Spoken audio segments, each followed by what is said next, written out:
Olá, meus meninos. Vamos continuar falando de literatura e arte. Na aula anterior, o seu tio falou bastante de literatura e do tempo da literatura, né? Das obras que ficam marcadas por representarem características, personagens de um tempo específico que talvez hoje não faça muito sentido para a gente. E umas outras obras que fazem todo o sentido ainda nos dias atuais. A gente faz a leitura dela e a gente pode considerá-las universais e atemporais, compreendidas em qualquer época e em qualquer lugar. Nós vimos alguns exemplos, seu tio falou sobre Hamlet, de William Shakespeare, e na apostila nós tivemos um trecho de Memórias de um Sargento de Milícias, do Manuel Antônio de Almeida. Isso aí, literatura. Agora, vamos associar com a arte? Yes! Que eu sei que vocês adoram. Eu sei que vocês gostam de arte e querem muitas aulas. Pequeninos, então o que a gente vai fazer? Apostilona, a Big. Então aí com a Big, ó. Vamos na página 81. Falar sobre o quê? A mesma coisa que nós já falamos. A questão da temporalidade, a temporalidade de uma obra, a questão da universalidade de uma obra, ou não, né? Quase que fica especificada num país, num lugar determinado, que ela pode ser compreendida. Agora, a gente vai ver nas artes plásticas. Vamos dar uma olhadinha lá na página 81? Dá uma pausa, vai na página 81. Ok, voltamos? Ok.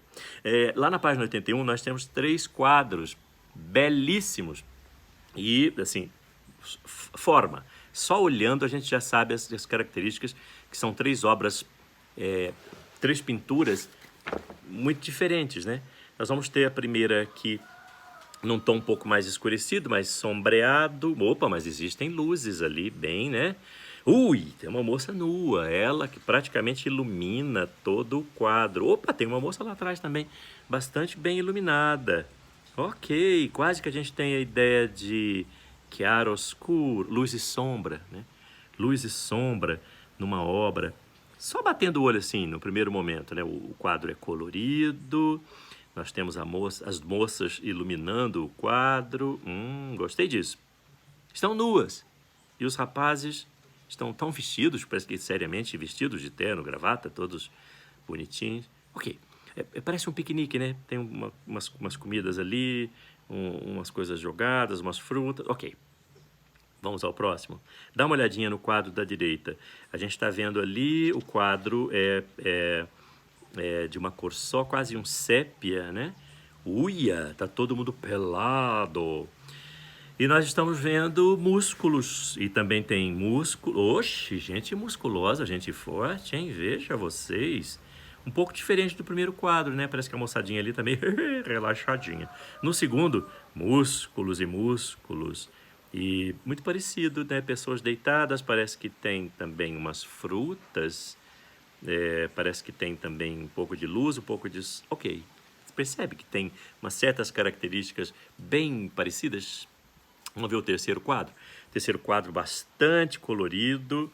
E nós percebemos nele, parece um piquenique, parece que tem frutas. E parece que tem umas moças meio sexys, bonitas. E no caso do terceiro quadro são moças negras. Vejam os cabelos, vejam a tonalidade da pele. Ok, mas parece que todos os 3 nós temos, de certa forma, frutas, mulheres bonitas, nuas, seminuas e alguns rapazes. Perceberam? Nós temos características muito parecidas de uma obra para outra.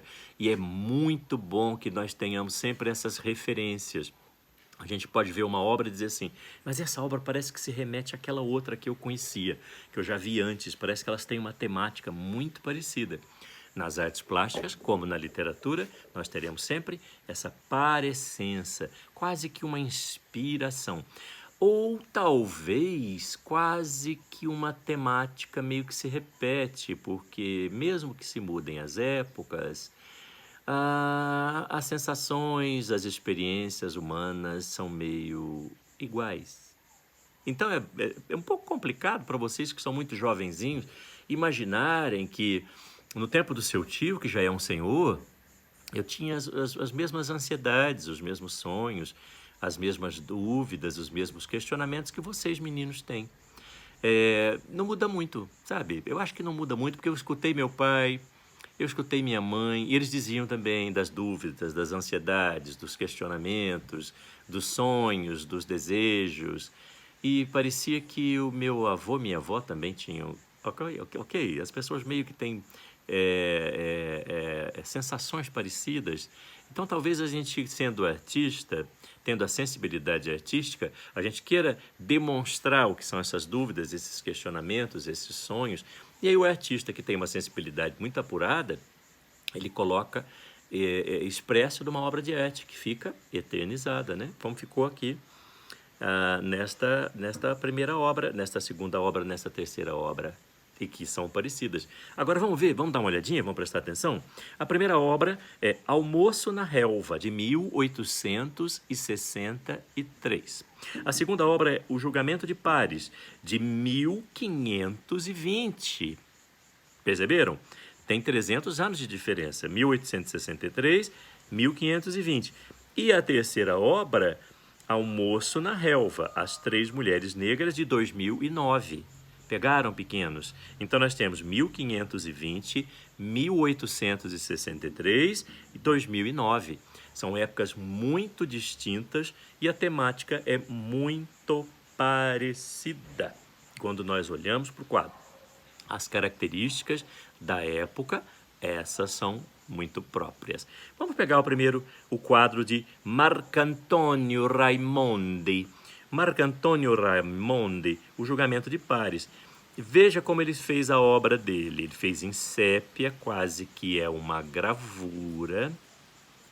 E esse cavalheiro privilegiou o que à época era considerado quase que uma exaltação à criação divina, o corpo humano. Então era preciso que se desenhasse, que se pintasse o homem como perfeito, a perfeita criação de Deus. Porque nós vamos estar num período chamado Renascimento.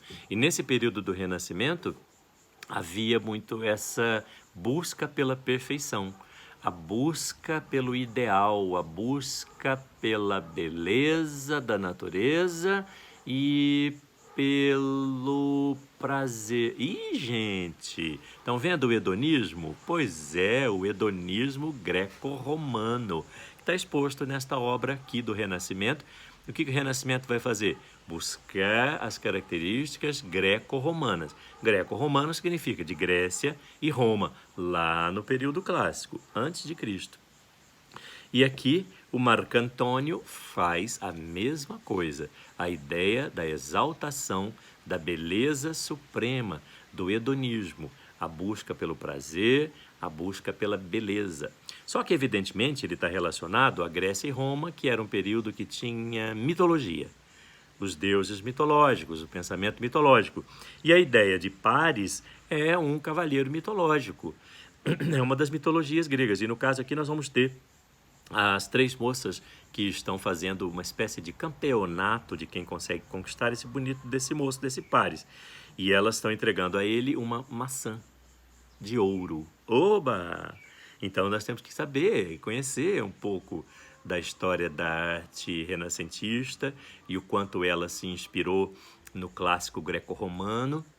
E evidentemente que nós vamos ter, em 1863, o Edouard Manet se inspirando no quadro do Marcantonio para pintar Almoço na Relva, de 1863. Vocês percebem as parecências? Isso não é ao acaso, pequenos. É evidentemente que o Manet estudou a obra do Marcantonio e disse, quero fazer algo parecido com o que ele fez. Só que, evidentemente, levando características do século dele, do século XIX.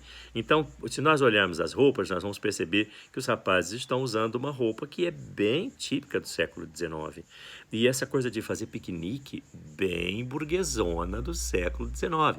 Então, foram para o campo e foram fazer um piquenique. Os rapazes estão muito bem vestidos, muito provavelmente são rapazes da alta burguesia, e eles levaram duas moças que estão nuas. Mas vocês percebem que a moça está de olho na gente? Está olhando para a gente, olha lá, bonita, olhando para a gente. E parece que ela está muito à vontade, ela não está desconfortável na sua nudez. Assim como no quadro do Marcantonio, não há desconforto na nudez. E você veja que tem uma outra moça lá atrás, na água, Também parece muito confortável. Os rapazes estão confortáveis, parece que há uma tranquilidade bastante legal do quadro, do piquenique deles, né? Ah, e agora vamos ao terceiro quadro, de 2009, da Mickalene Thomas, Almoço na Relva, As Três Mulheres Negras. Meninos, é lógico que é uma inspiração em Manet, e é lógico que é uma inspiração em Marcantonio. O Marcantonio inspirou Manet, Manet inspirou Mickalene Thomas.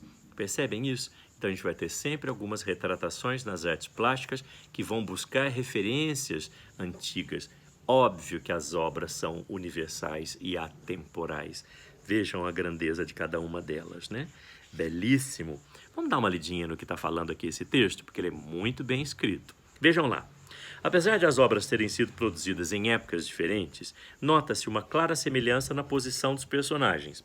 Há entre os três trabalhos uma relação intertextual, pois o sentido das obras de Manet e de Thomas constrói-se no cruzamento com referências mais antigas, situando cada uma das imagens no contexto de seu próprio tempo. É possível afirmar que a gravura de Raimondi, que é o que o teu tio chamou de Marcantonio, feita no século XVI, anos 1500, expressa o gosto renascentista. Olha o renascimento aí! O gosto renascentista pelos temas clássicos, greco-romanos. Mostra-se ali o episódio da mitologia em que o jovem Paris teve que escolher dentre as três lindas deusas quem deveria receber um fruto de ouro, mas não só o assunto sugere a época em que o trabalho foi feito.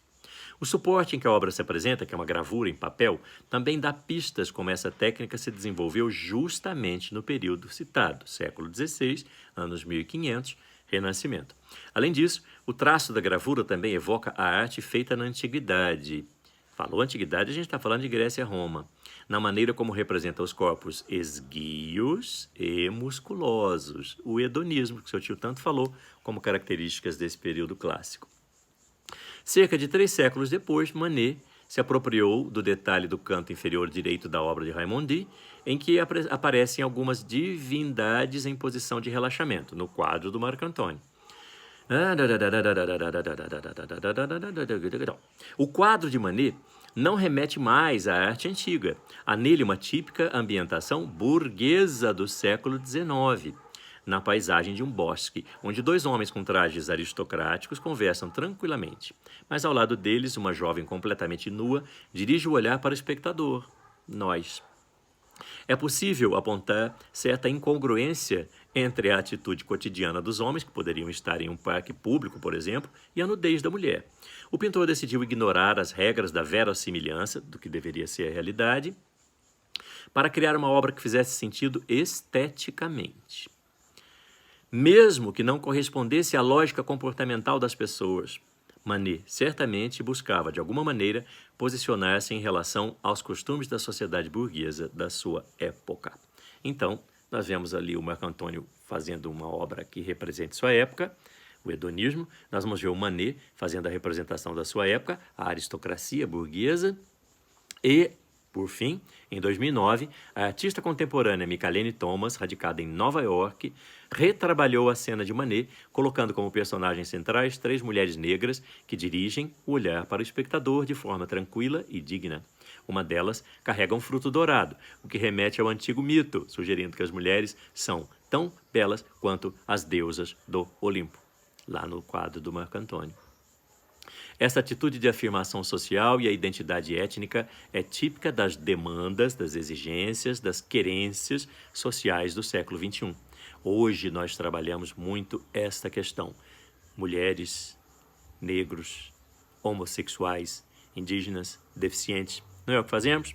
Não é nossa obrigação trabalharmos essas questões e aceitá-las com toda a dignidade. E é isso que faz a maravilhosa da Mickalene Thomas, nessa obra maravilhosa, né? São demandas sociais do século XXI. Como se pode ver, cada uma das obras apresenta um posicionamento em relação às questões sociais e estéticas da época em que foram produzidas. E como é bom, né, estudar a obra de arte dessa maneira, fazendo essas espécies de comparações e compreendendo como cada época retratou sua realidade e sua sensibilidade. Opa, página 82, vamos aprender um bocadinho sobre Mickalene Thomas. Aqui está a moça, uma moça negra, belíssima. E Mickalene Thomas, nascida em 1971, em New Jersey, Estados Unidos. Mickalene Thomas é uma artista contemporânea, mais conhecida por suas representações de mulheres e celebridades afro-americanas, usando colagens de acrílico, esmalte e strass. Frequentemente baseada em fotografia, a prática de Thomas utiliza tanto a estética da pintura ocidental quanto alguns filmes da década de 1970. Através de imagens apropriadas, a artista aborda questões da feminilidade, raça e beleza, demandas do século XXI. Além de histórias pessoais e memórias de infância, ela também pintou o primeiro retrato individual da ex-primeira-dama dos Estados Unidos, Michelle Obama, que foi posteriormente exibido no National Portrait Gallery, importante galeria localizada em Londres, Inglaterra. Para conhecer um pouquinho de sua obra, indicamos esses vídeos. Vocês deveriam ver, viu, pequenos? É tão bacana que a gente siga as instruções do que o ângulo nos apresenta, porque é tudo escolhido a dedo, é tudo direcionado para aquilo que vocês precisam compreender da nossa atualidade. Para o vestibular? Sim. Para o nosso crescimento pessoal? Sim, sim, sim. Vamos puxar essa característica da Mickalene Thomas? A ideia de pintar Michelle Obama. Vocês provavelmente já ouviram falar em Michelle Obama, né? Mulher do Barack Obama, que foi o primeiro presidente negro dos Estados Unidos. E ela foi a primeira dama dos Estados Unidos negra. Conhecem Michelle Obama? Deveriam conhecê-la. As ideias de Michelle Obama deveriam conhecer.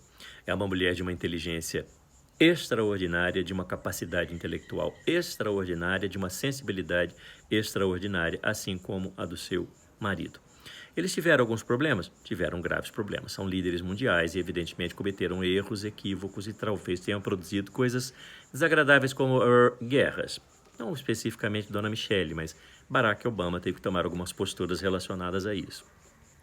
Mas Michelle Obama ainda hoje é uma das grandes estrelas que representam a feminilidade e a negritude no mundo. Essas demandas do século XXI, esses questionamentos do século XXI estão aparecendo e estão sendo resolvidos justamente quando a gente vê, vamos chamar, no poder, uma mulher negra. Vamos fazer uma correspondência? Quem é hoje a vice-presidente dos Estados Unidos? Kamala Harris? Ok. Quem é Kamala Harris? Uma mulher negra, como vice-presidente dos Estados Unidos. Nós tivemos que tirar o preconceito de aceitar um presidente negro nos Estados Unidos. Estou falando nós, que eu estou pensando no mundo. E Michelle Obama ganhou um destaque imenso. E, de repente, já foi escolhida como vice-presidente dos Estados Unidos, uma mulher negra, tão inteligente quanto tão bonita quanto, tão capacitada quanto.